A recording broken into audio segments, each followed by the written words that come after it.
ये हमारा third lecture है। और लास्ट लेक्चर में हमने जो कवर किया था उसका हम लोग क्विक रिवीजन करेंगे। लास्ट लेक्चर में हम लोगों ने कवर किया था स्टेटमेंट्स जावास्क्रिप्ट के। उसके बाद हमने देखा था वेरिएबल्स कैसे डिक्लेयर करते हैं, वेरिएबल को वैल्यू कैसे असाइन करते हैं, और कित लेट कॉन्स्ट और वैर में क्या डिफरेंस है। उसके अलावा हमने क्या देखा था, उसके अलावा हमने देखा था कि डेटा टाइप्स कितने हैं जावास्क्रिप्ट में। उसके अलावा हमने देखा था कि ऑब्जेक्ट्स और एरेज हम लोग कैसे डिफाइन करते हैं, कैसे यूज करते हैं, और कीज क्या है, वैल्यूज क्या है, ये सारी चीजें हमने देखा था। तो उसका एक क्विक रिवीजन करते हैं। Let's let me share my screen. Just मुझे बताइएगा इन केस आपको दिख रहा है स्क्रीन। दिख रहा है, दिख रहा हाँ। लास्ट क्लास में हमने ब्राउज़र के कंसोल में कोड किया था। इस बार हम लोग जो हमारा VS कोड एडिटर है, इसमें हम लोग कोड करेंगे। ये आप डाउनलोड कर सकते हैं, ये फ्री अवेलेबल है। जस्ट आप डालिए विजुअल स्टूडियो कोड और आप डाउनलोड कर सकते हैं। इन केस आपको डाउनलोड करने में कोई प्रॉब्लम हो रहा है तो आप यूट्यूब पे जाके इसका वीडियो ट्यूटोरियल देख सकते हैं। तो सबसे पहले हम रिवाइज करेंगे लेट कॉन्स्ट और वार के बारे में। मैंने बताया था कि वेरिएबल तीन तरीके से डिक्लेयर कर सकते हैं आप जावास्क्रिप्ट में, लेट, कॉन्स्ट और वार। याद रखिए लेट कॉन्स्ट और var सारे स्मॉल में रहेंगे क्योंकि जावास्क्रिप्ट एक केस सेंसिटिव लैंग्वेज है। दैट मीन्स स्मॉल कैरेक्टर और कैपिटल यानी अपर केस और लोअर केस को ये डिफरेंशिएट करता है, दोनों को एक नहीं समझता। यानी कि अगर आप स्मॉल में VAR लिखते हैं और कैपिटल में VAR लिखते हैं, दोनों में फर्क है। तो जब वेरिएबल डिक्लेयर करते हैं तो ये तीनों कीवर्ड्स लेट कॉन्स्ट और var ये तीनों स्मॉल में रहेगा। वैर लेट और कॉन्स में डिफरेंस ये है कि आप वैर को बार बार डिक्लेयर कर सकते हैं।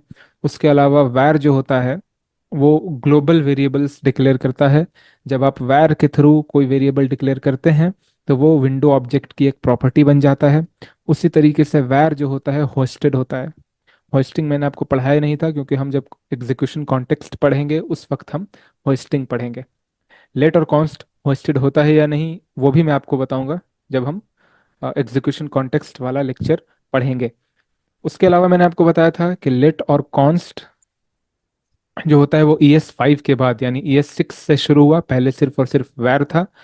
उसके अलावा मैंने आपको बताया था कॉन्स्ट जब हम डिक्लेयर करते हैं तो हम कॉन्स्ट को उसी वक्त वैल्यू असाइन करते हैं। हमने आपको वैल्यू असाइन करना भी सिखाया था। तो जैसे जब मैं करता हूँ const pi is equal to 3.14, तो मैंने आपको बताया था इक्वल टू के साथ हम वैल्यू असाइन करते हैं तो इससे क्या होगा, 3.12 की 4 की जो वैल्यू है वो पाई को असाइन हो जाएगी। मैंने आपको ये भी बताया था कि अगर हम इसको वैल्यू असाइन नहीं करेंगे, सिर्फ कॉन्स्ट पाई लिखेंगे तो एरर आएगा। क्यों? क्योंकि जब हम कॉन्स्ट के थ्रू एक वेरिएबल को डिक्लेयर करते हैं तो उसी वक्त हमको वैल्यू असाइन करना होता है। उसके अलावा मैंने आपको बताया था कि लेट को आप बार बार वैल्यू असाइन कर सकते हैं और लेट को विदाउट वैल्यू असाइन किए हुए भी डिक्लेयर कर सकते हैं। तो अगर मैं लेट पाई और सेमी कॉलन लिखता हूं तो that is a completely perfect syntax in JavaScript. उसी तरीके से मैंने आपको बताया था कि वैर के थ्रू जो आप वेरिएबल डिक्लेयर करते हैं उसको आप डिक्लेरेशन से पहले भी यूज कर सकते हैं। सपोज मैं लिखता हूँ A = 10, देन मैं लिखता हूँ वैर A। तो यहाँ पे A की वैल्यू ऑलरेडी असाइंड है, आपको एरर नहीं आएगा। बट बट जब आप लेट के थ्रू ऐसा करते हैं तो आपको एरर आएगा। सपोज आप लिखते हैं A = 10, देन आप लिखते हैं लेट A। इस केस में आपको एरर आएगा कि आप वेरिएबल को, लेट वेरिएबल को डिक्लेयर करने से पहले ही उसको यूज कर रहे हैं, तो हमको एरर आएगा। आइए कंसोल पे ये चीज ट्राई कर लेते हैं। तो सबसे पहले मैंने लिखा A = 10, फिर लिखता हूँ सॉरी, जब हम कंसोल पे ट्राई करते हैं तो कंसोल पे ट्राई नहीं करते हैं, आइए यहीं पे देखते हैं। तो अभी ये जो मेरा, आप ये देख रहे हैं लोकल होस्ट 3000 पे। तो जो कुछ भी मैं यहाँ पे इस कोड पे, इस test.js में कोड करूंगा वो यहाँ पे रन हो रहा है ब्राउजर में। कैसे रन हो रहा है अभी उसके बारे में नहीं सोचना है, बस आप समझ जाइए कि जो कुछ भी मैं वहाँ लिख रहा हूँ वो यहाँ पे रन हो रहा है। तो ये ट्राई करते हैं। मैंने लिखा A = 10 where A, और मैं सेव करता हूँ। और अब मैं क्या करता हूँ, यहाँ पे लिखता हूँ console.log A। console.log क्या करता है, कंसोल पे यानी यहाँ पे वैल्यूज प्रिंट करता है। अब मैं इसको सेव कर रहा हूँ, तो आप देखेंगे यहाँ पे 10 आ गया, कोई एरर नहीं आया मुझे। जस्ट मैं क्या करता हूँ, वायर की जगह लेट ले लेता हूँ। लेट लेके जब मैं सेव करूंगा तो आप देखेंगे कि हमको यहाँ पे एक एरर आ गया। एरर क्या आया, uncaught reference error, can not access A before initialization. That means आपने वैल्यू को, आपने ए को डिक्लेयर नहीं किया है और उससे पहले ही आप क्या कर रहे हैं, उसको एक्सेस कर रहे हैं। तो ये मैंने आपको बताया था डिफरेंस। एक चीज याद रखिएगा कि जावास्क्रिप्ट में एक मोड होता है जिसको कहते हैं स्ट्रिक्ट मोड। ठीक है, उसको कहते हैं स्ट्रिक्ट मोड। तो जब मैं यहाँ पे यूज स्ट्रिक्ट लिख देता हूँ तो ये आ जाता है स्ट्रिक्ट मोड में। ठीक है, यहाँ पर जब आप स्ट्रिक्ट मोड में चलते हैं तो आ, चीज़ें बहुत डिफरेंट होती हैं। यहाँ पे आपको बहुत सारे एक्स्ट्रा रूल्स एंड रेगुलेशंस लगने लगता है जो नॉर्मली विदाउट स्ट्रिक्ट मोड में नहीं लगता है। जैसे अगर मैं अभी सेव करता हूँ तो यहाँ पे मुझे एरर आया। क्या एरर आया, reference error, A is not defined. क्यों एरर आया, क्योंकि मैंने ए को डिफाइन नहीं किया और सीधा मैं उसको असाइन कर रहा हूँ। लेकिन जब मैं यहाँ से यूज स्ट्रिक्ट हटा देता हूँ तो क्या होता है, मुझे कोई एरर नहीं आता, बल्कि यहाँ पे मुझे 10 प्रिंट होता है। क्यों, क्योंकि स्ट्रिक्ट मोड में आप वेरिएबल को विदाउट डिक्लेयर किए हुए वैल्यू असाइन नहीं कर सकते, ना ही उसको यूज कर सकते हैं। लेकिन विदाउट स्ट्रिक्ट मोड में क्या होता है, क्या ये एक वेरिएबल बनता है, ए क्या एक वेरिएबल है, नहीं, ए एक वेरिएबल नहीं है। जब आप ए को डायरेक्टली वैल्यू असाइन करते हैं और आगे के स्टेटमेंट्स में कहीं पर भी वैर ए डिक्लेयर नहीं करते हैं, तो ये एक नॉर्मल वेरिएबल नहीं रहता, बल्कि विंडो ऑब्जेक्ट की एक प्रॉपर्टी बनता है। आप बोलेंगे कि मैंने तो बताया था कि वैर के साथ भी वही होता है, विंडो ऑब्जेक्ट की एक प्रॉपर्टी बनता है। लेकिन इस प्रॉपर्टी और उस वाली प्रॉपर्टी में फर्क है। यानी जब मैं ए इज इक्वल टू 10 करता हूं तो आप अगर देखें, विंडो डॉट ए 10 आया, राइट। जब मैं वैर ए इज इक्वल टू 10 करता हूं, अभी भी अगर मैं विंडो डॉट ए करूंगा तो 10 आएगा। मगर दोनों में डिफरेंस है। डिफरेंस क्या है, मैं क्विकली समझाने का ट्राई करूंगा, नहीं भी समझ में आएगा तो आगे आपको समझ में आ जाएगा, तो टेंशन लेने वाली बात नहीं है। यहाँ पे देखिए ए यहाँ पे आ गया आपका। ठीक है, ये नीचे चलते हैं।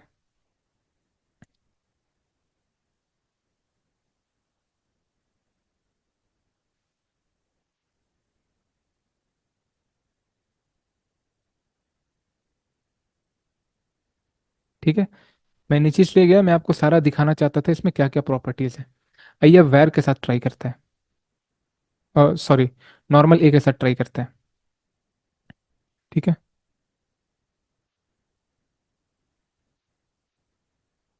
विंडो डॉट ए, यहाँ पे भी आप देखेंगे आपकी एक प्रॉपर्टी बन गई है ए। तो आप पूछेंगे फिर डिफरेंस क्या है जब दोनों में प्रॉपर्टी बन रहा है। डिफरेंस ये है कि जावास्क्रिप्ट इंटरनली एक लिस्ट मेंटेन करता है जो वेरिएबल्स का लिस्ट होता है। ठीक है, जब आप ए विदाउट वैर आप ए को असाइन करते हो वैल्यू, तो वो ऑब्जेक्ट की नॉर्मल प्रॉपर्टी बनता है। और जब आप वैर के साथ ए को इनिशियलाइज करते हो तो वो वेरिएबल्स की लिस्ट में भी ऐड हो जाता है। तो अब वो डायरेक्ट नॉर्मल प्रॉपर्टी नहीं बनेगा। जैसे मैं ए इज इक्वल टू 10 करता हूं, अब मैं करता हूं यहाँ पे कंसोल में जाके डिलीट विंडो डॉट ए। ठीक है, अब मैं अगर मैं करता हूँ विंडो डॉट ए तो अनडिफाइंड आएगा। क्यों, क्योंकि ए एक नॉर्मल प्रॉपर्टी था और उसको मैंने डिलीट कर दिया। विंडो प्रॉपर्टी का, विंडो ऑब्जेक्ट का एक प्रॉपर्टी था, ए को मैंने डिलीट कर दिया। बट अगर मैं वैर ए लिखता हूँ, अब मैं अगर करता हूँ विंडो डॉट ए, हमको वैल्यू मिल गया। बट अगर मैं डिलीट करना चाहूँ तो आप देखेंगे यहाँ पे फॉल्स रिटर्न हुआ है। दैट मीन्स ये वैल्यू डिलीट नहीं हो सकती। अगर आपको चेक करना है तो आप वापस से विंडो डॉट ए करेंगे तो आपको 10 ही आएगा। तो उम्मीद है अभी आपको डिफरेंस समझ में आया होगा। अगर आप वैर नहीं लगाएंगे तो वो एक नॉर्मल प्रॉपर्टी बनेगा जिसको डिलीट कर सकते हैं। और जब आप ए लगा वैर लगा करके ए को असाइन करेंगे वैल्यू, तो वो एक नॉर्मल प्रॉपर्टी नहीं बनता, वो एक स्पेशल प्रॉपर्टी बनता है जिसको, जो वेरिएबल्स का लिस्ट होता है उसमें उसको स्टोर किया जाता है और आप उस प्रॉपर्टी को डिलीट नहीं कर सकते। इस पॉइंट में किसी को कोई डाउट है क्या? ये लास्ट क्लास में मैंने हालांकि नहीं बताया था, लेकिन इन केस किसी को डाउट है?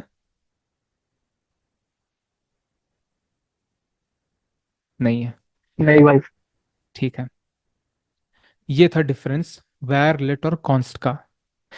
डिफरेंस इतना ही नहीं है, और भी बहुत सारे डिफरेंस है, लेकिन जैसे जैसे स्कोप का डिफरेंस मैंने बोला था कि जब मैं स्कोप पढ़ाऊंगा तो मैं आपको डिफरेंसेस बताऊंगा, क्योंकि अभी समझ नहीं आएगा। तो आगे के क्लासेस में मैं बताता चलूंगा, तो उसके लिए टेंशन लेने की ज़रूरत नहीं है। उसके बाद मैंने बताया था आपको ऑब्जेक्ट्स के बारे में। ऑब्जेक्ट्स के बारे में बताया था कि ऑब्जेक्ट को कैसे डिक्लेयर करते हैं। तो सपोज मैंने लिखा कॉन्स्ट फ्रूट्स, और इधर मैंने डाला फर्स्ट फ्रूट को डाल रहा हूँ मैं एप्पल, सेकंड फ्रूट को डाला हूँ बॉल, और थर्ड फ्रूट को डाला हूँ, sorry ball is not a fruit, banana, और थर्ड को मैं डालता हूँ मैंगो। तो ये ऑब्जेक्ट का सिंटैक्स था। राइट वाले को की बोलते थे, लेफ्ट वाले को की बोलते थे, राइट वाले को प्रॉपर्टी बोलते थे। राइट में मैंने बताया था कुछ भी आ सकता है, जितना डेटा टाइप होता है, 8 डेटा टाइप होते हैं जावास्क्रिप्ट के। कौन कौन सा बताया था मैं? नंबर बताया था, स्ट्रिंग बताया था, Boolean, object, symbol, big int, और एक कौन सा मैं मिस कर रहा हूँ? बुलियन। करेक्ट। तो ये 8 नल। बताया था मैं। कोई मिस हुआ है तो बताइए आप लोग, कौन सा मिस हुआ? नल। नल और अनडिफाइंड, ये दो हमारा अनडिफाइंड। मिस हुआ है। ठीक है। तो ये टोटल 8 बताए थे। तो राइट हैंड साइड में आठों में से कोई भी आ सकता है, लेफ्ट हैंड साइड में आठों में से कोई भी नहीं आ सकता, कुछ कुछ ही टाइप है जो आ सकता है। फिलहाल के लिए आप स्ट्रिंग मानिए, मगर स्ट्रिंग के अलावा भी कुछ है जो असाइन होता है, वो अभी मैं आपको नहीं बताऊंगा। इसको मैंने बताया था लेफ्ट साइड में आप इसको स्ट्रिंग कोट में भी लिख सकते हैं और विदाउट स्ट्रिंग कोट में भी लिख सकते हैं। बट अगर आपके की में स्पेस मौजूद है तो आपको स्ट्रिंग में ही लिखना होगा। जैसे सेकंड की जगह आपने लिख दिया सेकंड फ्रूट, तो इस केस में आपको स्ट्रिंग कोटेड में ही लिखना होगा। क्योंकि अगर आप विदाउट स्ट्रिंग, जैसे मैं थर्ड फ्रूट लिखता हूँ स्पेस देके, तो आप देखिए इसने एरर देना शुरू कर दिया है। ठीक है। तो ये सिंटैक्टिकल एरर होगा आपका। तो जब की डिक्लेयर करेंगे, अगर हमारे की के अंदर स्पेस नहीं है तो विदाउट स्ट्रिंग कोटेशन भी हम लिख सकते हैं, और अगर हमारे की के अंदर स्पेस है तो हमको उसको स्ट्रिंग कोट में लिखना पड़ेगा। तो ये मैंने आपको ऑब्जेक्ट बताया था। और फिर मैंने आपको बताया था कि ऑब्जेक्ट को रीड करने का क्या तरीका होता है। तो फ्रूट्स डॉट फर्स्ट अगर मैं करूंगा, ठीक है, मैं लिखता हूँ console dot log fruit dot first, इसको सेव करता हूँ, तो आप देखेंगे एप्पल मेरा आ गया। सिमिलरली अगर मैं फ्रूट डॉट सेकंड करता हूँ तो भी अनडिफाइंड आ रहा है। क्यों? क्योंकि हमारे पास फ्रूट डॉट सेकंड नहीं है, हमारे पास क्या है? Second space fruit. तो चलिए मैं करता हूँ। तो मैंने आपको बताया था अगर इस तरह से रीड करेंगे स्पेस देके तो मुझे एरर आएगा। देखिए एरर आ गया। उस केस में हमको क्या करना पड़ेगा? मैंने आपको दूसरा सिंटैक्स बताया था कि हमको स्क्वायर स्ट्रिंग। ब्रैकेट्स को यूज करना पड़ेगा। तो यहाँ पे जब मैं स्क्वायर ब्रैकेट्स देता हूँ, अब देखिए हमारे पास बनाना आ गया है। तो ये तरीका था ऑब्जेक्ट को डिक्लेयर करने का और ऑब्जेक्ट को यूज करने का। रीड। रीड। ठीक है। उसके अलावा मैंने आपको बताया था एरे के बारे में। तो एरे हम कैसे करते हैं? अब सपोज मैंने फ्रूट्स लिखा, एरे के बारे में मैंने आपको बताया था कि एरे के अंदर सिर्फ वैल्यूज होते हैं, कीज नहीं होते हैं। तो आप एप्पल, बनाना, मैंगो, यहाँ पे हम सिर्फ वैल्यूज दे सकते हैं। एरेज में हमको की डिफाइन करने की ज़रूरत नहीं है। तो अब मैं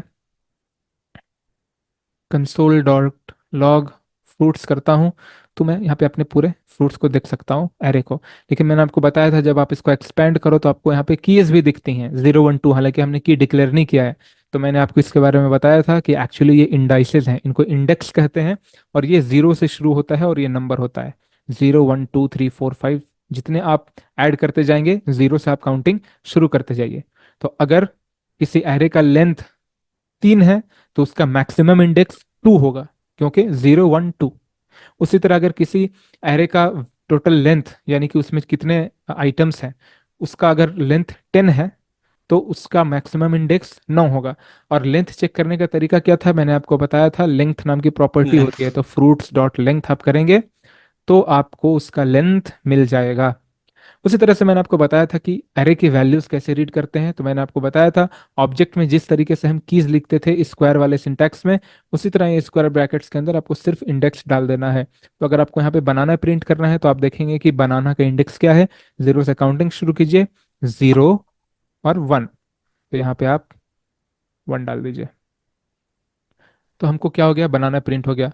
अगर यहाँ पे हम 2 डालेंगे तो हमको मैंगो मिल गया। बट अगर हम यहाँ पे 3 डालते हैं तो हमको अनडिफाइंड मिला। क्यों? क्योंकि मैंने आपको बताया था कि जो चीज़ डिफाइंड नहीं होती जावास्क्रिप्ट में वो अनडिफाइंड रिटर्न करता है। तो यहाँ पे चूंकि फोर्थ वैल्यू है नहीं, इंडेक्स 3 डाला मतलब फोर्थ वैल्यू, तो यहाँ पे फोर्थ आइटम है ही नहीं, इसलिए हमको क्या रिटर्न हुआ? अनडिफाइंड। उसके अलावा मैंने आपको बताया था कि लास्ट एलिमेंट गेट करने के 2 तरीके हैं।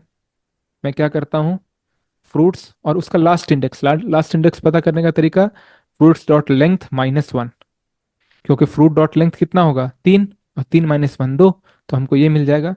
और जब आप करो तो यहाँ पे हमको मैंगो आ गया। दूसरा तरीका मैंने बताया था ऐट का सिंटैक्स था एक। जब आप फ्रूट्स डॉट ऐट करते हैं तो यहाँ पे अगर आप -1 करेंगे तो ये पीछे से शुरुआत करेगा काउंटिंग, आपको मैंगो आ जाएगा। उसी तरह जब आप इसको +1 करेंगे तो आपको बनाना मिलेगा। क्यों? क्योंकि जब आप प्लस के साथ ऐट का यूज करते हैं तो वो 0 से शुरू होता है, और जब आप माइनस के साथ करते हैं तो वो -1 से शुरू होता है। तो अगर मैं पीछे से चलूं और मुझे एप्पल चाहिए, तो मैं मैंगो, बनाना और एप्पल, यानी -1 -2 और -3। तो अगर मैं यहाँ पे -3 करता हूँ तो मुझे एप्पल मिल जाएगा। उसी तरह से अगर आपको पॉजिटिव में चाहिए तो आप 0 करेंगे तो एप्पल आ जाएगा। अब आप बोलेंगे कि जीरो तो पॉजिटिव कहाँ से होता है? जीरो तो ना तो नेगेटिव होता है ना तो पॉजिटिव होता है। लेकिन जावास्क्रिप्ट में जीरो नेगेटिव और पॉजिटिव होता है। तो अगर मैं आपको करूँगा -0, तो -0 आ जाएगा, +0, 0 तो +0 आएगा।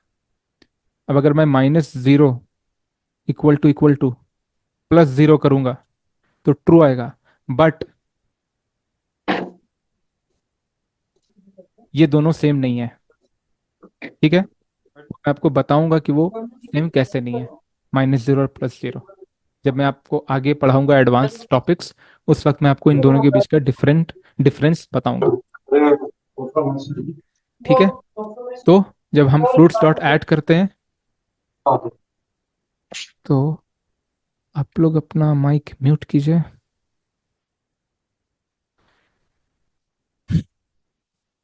तो हमको फर्स्ट वाला वैल्यू यहाँ पे मिल गया। ये मैंने अरे के बारे में आपको पढ़ाया था। कोई और चीज़ रिवाइज करने से रह गया हो तो आप बताइए।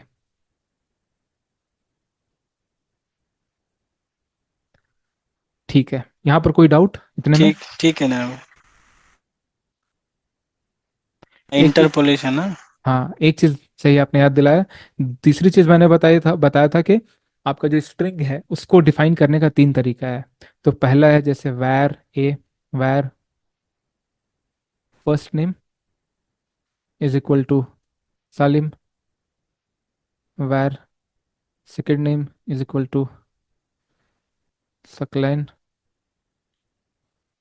और सॉरी, तो आपने देखा होगा फर्स्ट में सालिम मैंने डबल कोट से इस्तेमाल किया, सकलैन में मैं सिंगल कोट से इस्तेमाल करता हूँ। ये दोनों लगभग सेम है, लगभग क्या, सेम ही है वो दोनों।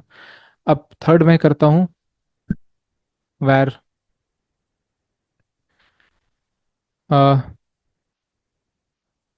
मैसेज, ठीक है? और यहाँ पे मैं इंटरपोलेशन करता हूँ, और यहाँ पे मैं डालता हूँ डॉलर फर्स्ट नेम